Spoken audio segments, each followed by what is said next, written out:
Hi there, it's Jessica here from Wondrous Beauty, helping you to make the switch into green beauty. Today I want to talk about natural sun protection and how to avoid the toxic ingredients that you can find in a lot of sunscreens on the shelves today.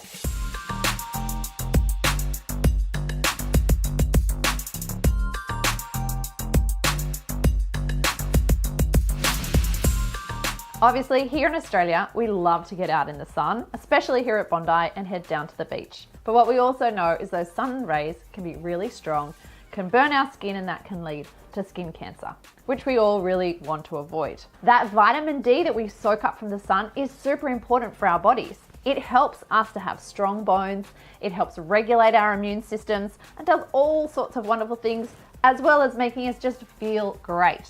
That's why we put on sun protection. Now, when we talk about natural sun protection, it's super important to start with the basic. That is making sure that we're wearing a hat when we go out in the sun. Then don't forget your sunglasses, really important to protect your skin around your eyes so you're not squinting too much as well. We're gonna put this one on too.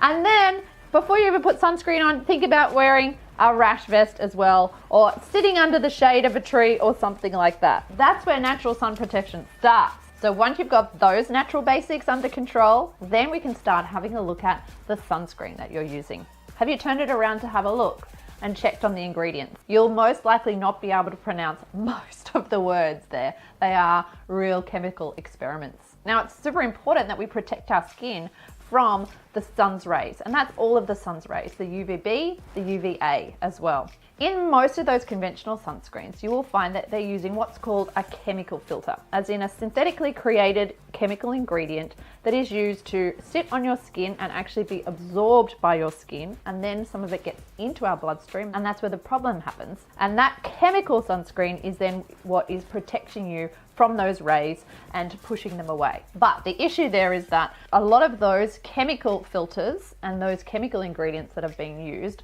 over a long period of time now have been linked to hormone disruption in our cells and in marine life as well. These go by the name of oxybenzone, octinoxate, and enzacamine.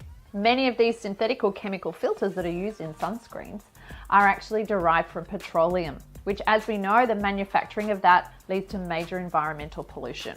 And that's not what we want to be a part of either. Another ingredient you may find on those is retinol palmitate. Now, it has been linked to skin irritation, like quite serious skin irritation, and even possibly cancer. Any of those sunscreens that you pick up that have got a bit of a smell to them or a fragrance, that's going to be synthetic fragrance. And remember, that can be any sort of concoction of thousands of chemicals that they've put together in there that they never have to tell you what it actually is.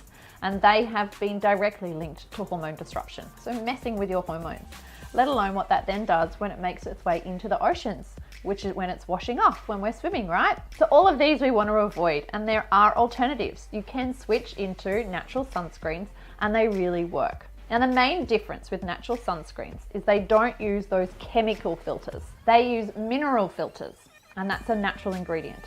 It's either a zinc oxide or a titanium dioxide. Now, things get a little bit tricky, challenging, confusing in this space, because then what they start to talk about in regards to zinc oxide and titanium dioxide is the size of the particles and nanoparticles, and the issues with nanoparticles.